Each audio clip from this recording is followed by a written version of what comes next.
Hi friends! ఈరోజు బెండకాయ fry చేయడానికి బెండకాయలైతే ముందుగా వాష్ చేసేసి పెట్టేసేసుకున్నాను.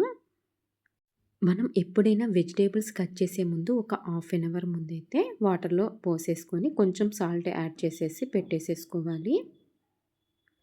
ఎందుకంటే కూరగాయలన్నిటికీ మందేసి పెంచుతారు కదండీ! అందుకని చెప్పేసి ఈ విధంగా ఒక హాఫ్ ఎన్ అవర్ అయినా వాటర్‌లో యాడ్ చేసేసుకొని ఉంచుకోవాలి. బెండకాయ ఫ్రై కాబట్టి కొంచెం సన్నగానే కట్ చేసుకోవాలి.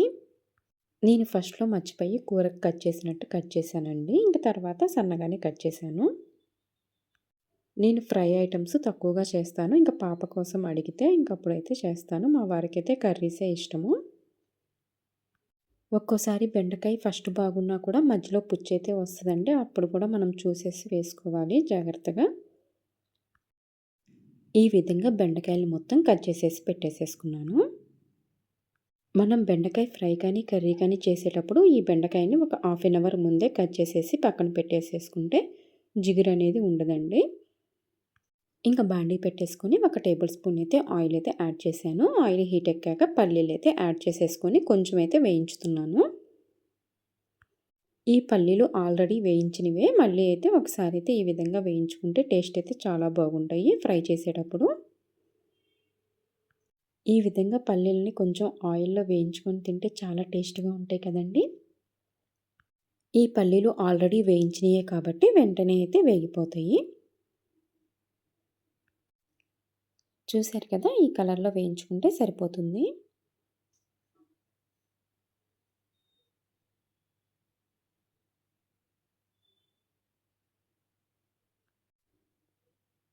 ఇప్పుడు పల్లీలు వేయించుకున్న బాండీలోనే మరొక స్పూన్ అయితే ఆయిల్‌ని యాడ్ చేసేసుకోవాలి. ఇప్పుడు మనం ముందుగా కట్ చేసేసుకున్న బెండకాయలను కూడా ఆయిల్‌లో వేసేసుకోవాలి.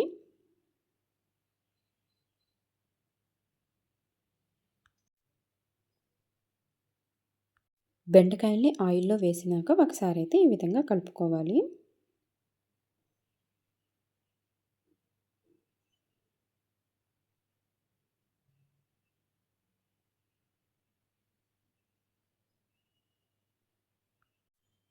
ఇప్పుడు దీంట్లోకి కొంచెం సాల్ట్ అయితే వేసుకోవాలి. సాల్ట్ వేసుకున్న తర్వాత ఒకసారి అయితే ఈ విధంగా కలుపుకోవాలి. మనం ఎక్కువ ఆయిల్ వేసుకొని ఫ్రై చేసుకుంటే త్వరగా అయిపోయిద్దండి. మనం కొంచెం ఆయిల్ వేసుకొని ఫ్రై చేసుకుంటే మాడిపోయే ఛాన్స్ ఉంటది. మనం పదే పదే తిప్పుకుంటా ఉండాలి. నేనైతే ఎక్కువ ఆయిల్ అయితే యాడ్ చేయలేదు. ఒక 2, 3 మినిట్స్‌కి మధ్యలో ఒకసారి తిప్పుకుంటా ఉండాలి. నేనైతే బెండకాయ కర్రీ, బెండకాయ ఫ్రై కంటే పులుసు పెట్టుకుంటాను. బెండకాయతో చాలా టేస్ట్‌గా ఉంటది. పుల్ల పుల్లగా, తియ్యగా. కొంచెం బెల్లం కూడా యాడ్ చేస్తాను. టేస్ట్ అయితే చాలా బాగుంటది బెండకాయ పులుసు. నేనైతే ఫ్రై చేసి హాఫ్ ఎన్ అవర్ ముందే బెండకాయలనైతే కట్ చేసి పెట్టాను. అందుకని కొంచెం జిగురే ఉంది. మనం అప్పటికప్పుడు కట్ చేసేసుకొని ఫ్రై చేసుకుంటే బాగా జిగురుగా ఉంటదండి.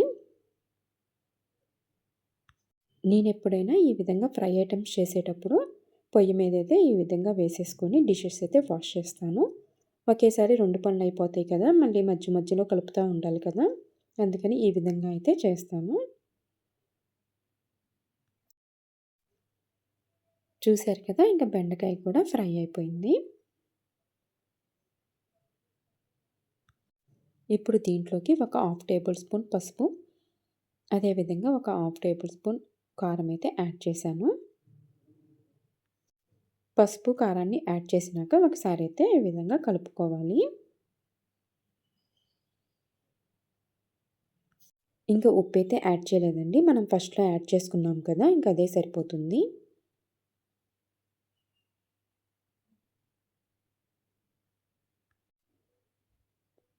ఇప్పుడు మనం ముందుగా వేయించుకున్న పల్లీలను కూడా వేసుకోవాలి. పల్లీలను కూడా వేసుకున్నాక ఒకసారి అయితే ఈ విధంగా కలుపుకోవాలి. కొంతమంది దీంట్లో ఆనియన్స్ కూడా వేయించుకొని వేసుకుంటారు. అది కూడా చాలా టేస్ట్‌గా ఉంటది. అంతేనండి, సింపుల్‌గా బెండకాయ ఫ్రై అయితే ప్రిపేర్ అయిపోయింది. మనం కొంచెం క్వాంటిటీలోనే తీసుకున్నాం కాబట్టి ఈ బెండకాయ ఫ్రై అయితే వెంటనే అయితే అయిపోయింది.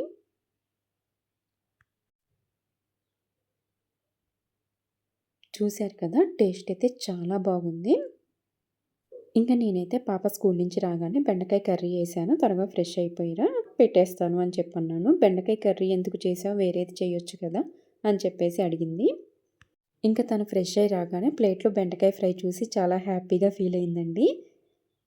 తను కర్రీగా తినమంటే అస్సలు ఇష్టపడలేదు. కానీ కర్రీసే తినటం మంచిది కదా!